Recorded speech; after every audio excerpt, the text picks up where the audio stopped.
আসসালামু আলাইকুম। এখন আমরা একটি হিরো সেকশন ডিজাইন করা শিখব। হিরো সেকশন হলো আমরা যখন কোনো ওয়েবসাইট ব্রাউজ করি তখন ওয়েবসাইটের একদম প্রথমে যে সেকশনটা দেখতে পাই সেটি হলো হিরো সেকশন। যেমন এইখানে যে ইমেজটি দেখতে পাচ্ছেন এটি হলো একটি হিরো সেকশন। আর এখন আমরা ঠিক এমন একটি হিরো সেকশন ডিজাইন করা শিখব, অর্থাৎ এই ইমেজের মতো হুবহু একটা হিরো সেকশন ডিজাইন করা শিখব। তো আমাদের যখন কোনো সেকশন অথবা পেজ ডিজাইন করতে হয় তখন সর্বপ্রথম যে বিষয়টি মাথায় রাখতে হয় যে এখানে কি কি এলিমেন্ট আছে। তো সর্বপ্রথম যদি একটু খেয়াল করেন, এখানে সর্বপ্রথম একটি ব্যাকগ্রাউন্ড আছে এবং তারপর সর্বপ্রথম এখানে একটি টাইটেল আছে, তারপর একটি সাবটাইটেল আছে এবং তারপর এসে একটি বাটন আছে। তাহলে আমাদের একটি ব্যাকগ্রাউন্ড লাগবে, একটি টাইটেল লাগবে, একটি সাবটাইটেল এবং আরেকটি বাটন লাগবে। আমি ইতিমধ্যে index.html একটি ফাইল ক্রিয়েট করে রাখছি, style.css একটি ফাইল ক্রিয়েট করে রাখছি এবং hero.png নামে ওই যে ব্যাকগ্রাউন্ডটা আমাদের লাগবে সেই ব্যাকগ্রাউন্ডটা নিয়ে রাখছি এবং এইখানে যে টেক্সটগুলো লেখা লাগবে সেই টেক্সটগুলো আমি লিখে রাখছি। আপনাদের সুবিধাতে আমি গিটহাবে এইগুলো সব আপলোড দিয়ে আপনাদের জন্য লিঙ্ক দিয়ে দেব, আপনারা সেইখান থেকে ডাউনলোড দিয়ে প্র্যাকটিস করতে পারবেন ইনশাল্লাহ। তো সর্বপ্রথম আমরা index.html ফাইলে চলে আসি। এসে তাহলে আমাদের কি কি করতে হবে আবার একটু দেখে আসি। সর্বপ্রথম আমাদের একটি টাইটেল, তারপর একটি সাবটাইটেল অ্যাড করতে হবে এবং তারপর একটি বাটন অ্যাড করতে হবে। তো চলুন শুরু করা যাক। তো সর্বপ্রথম এসে আমি যে কাজটি করলাম যে একটি সেকশন নিয়ে নিলাম। ওকে, আপনারা চাইলে এখানে একটা ডিভ নিতে পারেন, কিন্তু যেহেতু আমরা একটা সেকশন ডিজাইন করব সুতরাং শুধুমাত্র বোঝার সুবিধার্থে যে এটা একটি সেকশন সেজন্য সেকশন নিছি। আপনি ডিভ নিয়ে কাজ করতে পারেন, কোনো সমস্যা নাই। তো এটার একটি ক্লাস দিয়ে দিলাম হিরো সেকশন। ওকে, এরকম একটি ক্লাস আমি দিয়ে নিলাম। দ্বিতীয় এসে আমার যে কাজটি করতে হবে যে এই যে কন্টেন্ট নামে একটি ক্লাস নিয়ে নিতে হবে। তো আমি কন্টেন্ট নামে একটি ডিভ নিয়ে নিলাম। আচ্ছা, কেন কন্টেন্ট নিলাম এটা আমি ইচ্ছা মতো নাম দিতে পারি, কিন্তু আমার এই যে বাটন অথবা টেক্সটগুলো এই কন্টেন্টগুলো রাখার জন্য মূলত আমি এইখানে কন্টেন্ট নামে একটি ক্লাস নিয়ে নিলাম বা একটা ডিভ নিয়ে আলাদা করে নিলাম।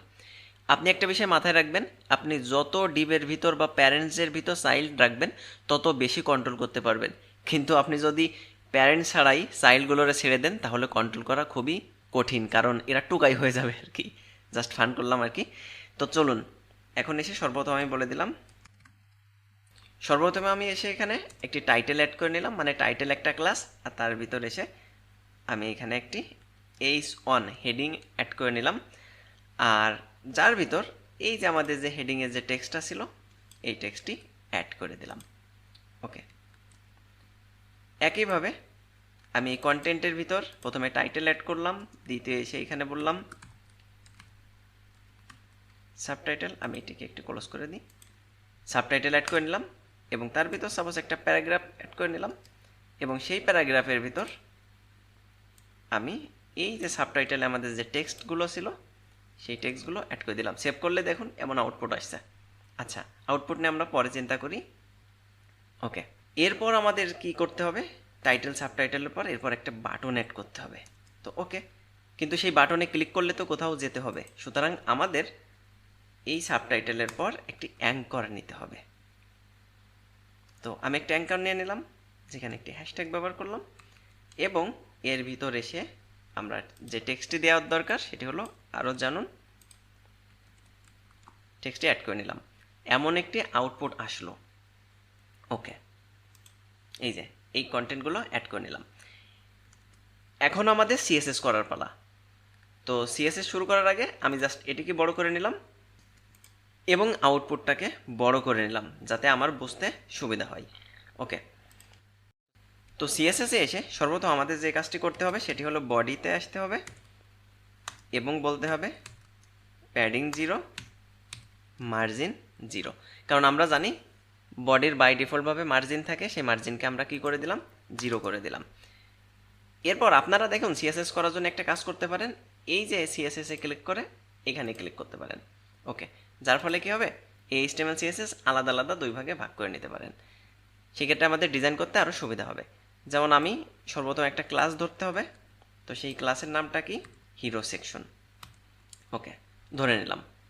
এরপর আমি এটাকে কপি পেস্ট করে নিলাম এবং তারপর যেটা করতে হবে কন্টেন্ট সিলেক্ট করতে হবে। ওকে, নো প্রবলেম। তো কি করলাম, প্রথমে বললাম একটা হিরো সেকশন, তারপরে বললাম হিরো সেকশনের ভিতরে একটি কন্টেন্ট আছে, খুবই ভালো কথা।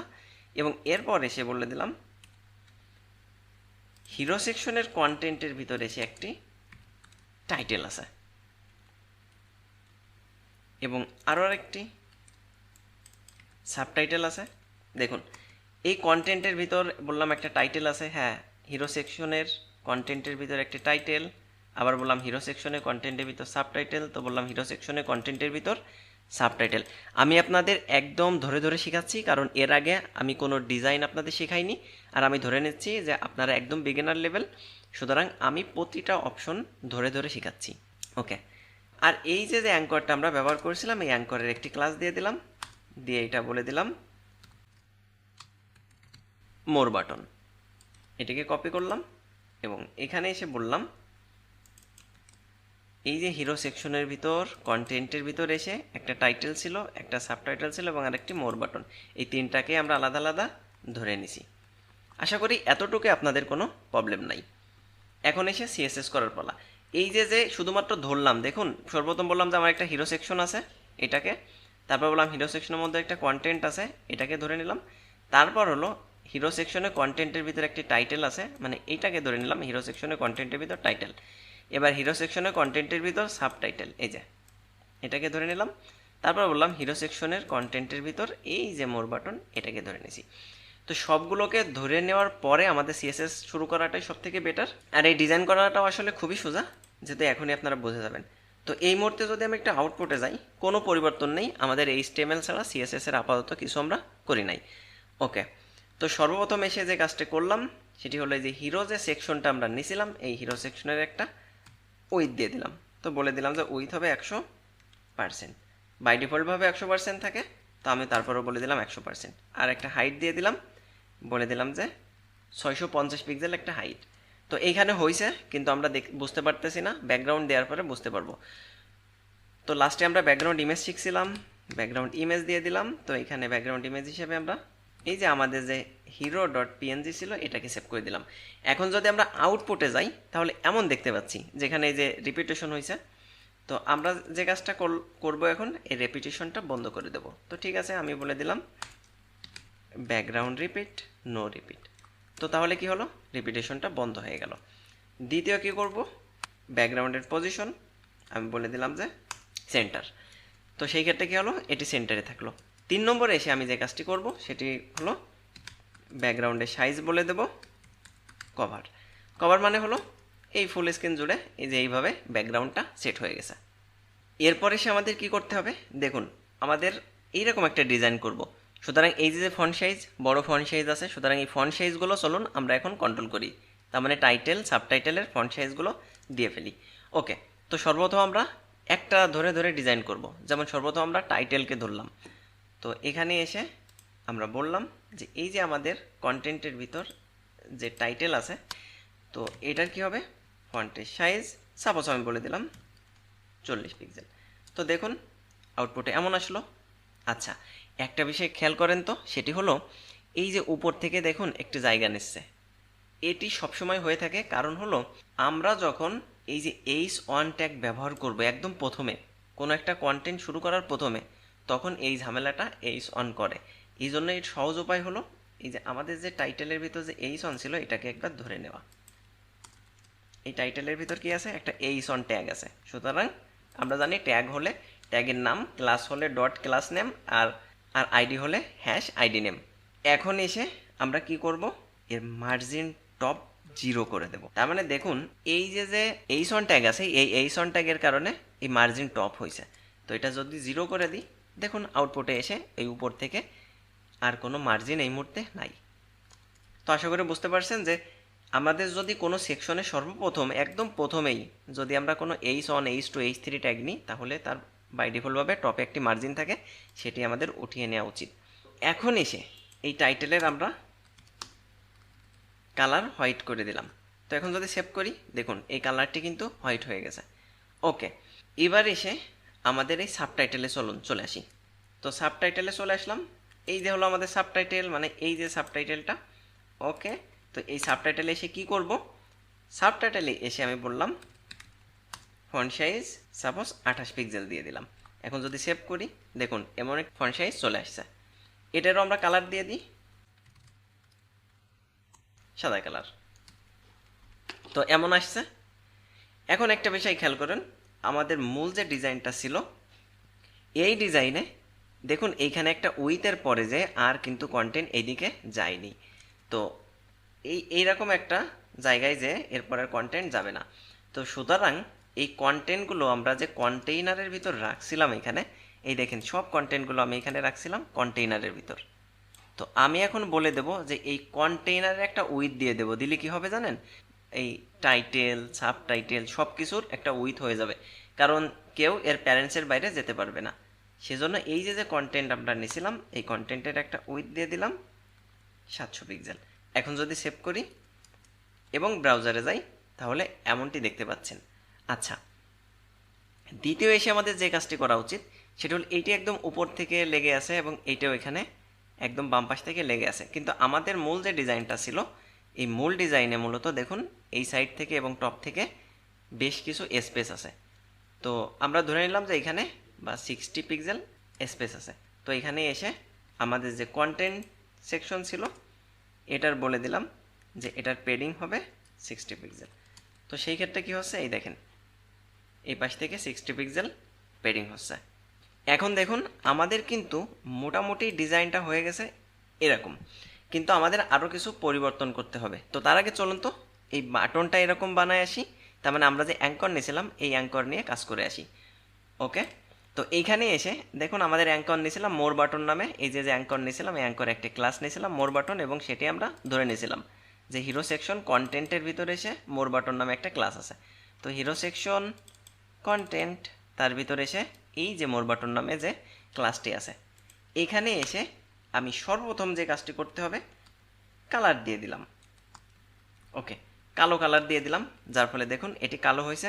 দ্বিতীয় এই নিচের দাগটি উঠাতে হবে। তো নিচের দাগ উঠানোর জন্য এই যে নিচের দাগ আমরা সবাই জানি যে এটাকে বলে কি টেক্সট ডেকোরেশন। আমি এই টেক্সট ডেকোরেশনের উপর একটি ভিডিও বানাইছিলাম যেটি আমি ডিসক্রিপশনে লিঙ্ক দিয়ে দেবো, আপনারা চাইলে দেখে নিতে পারেন। তো টেক্সট ডেকোরেশন কি করব, নান। সুতরাং টেক্সট ডেকোরেশন নান করলে কী হবে, এটা উঠে গেল। এরপর এসে যে কাজটি করতে হবে সেটি হলো দেখুন আমাদের মূল ডিজাইনে ছিল এর একটা ব্যাকগ্রাউন্ড দিতে হবে। ওকে, এবং সেই সাথে প্যাডিং দিতে হবে দুই পাশে, টপ আর বটমে একরকম প্যাডিং, লেফট আর রাইট আর এক রকম প্যাডিং। তো সর্বপ্রথম আমি কি করে দিলাম, ব্যাকগ্রাউন্ড একটা কালার দিতে হবে, ব্যাকগ্রাউন্ড কালার একটা কালার দিতে হবে। তো এখানে এসে আমি কালার কোডটা কপি করে নিলাম।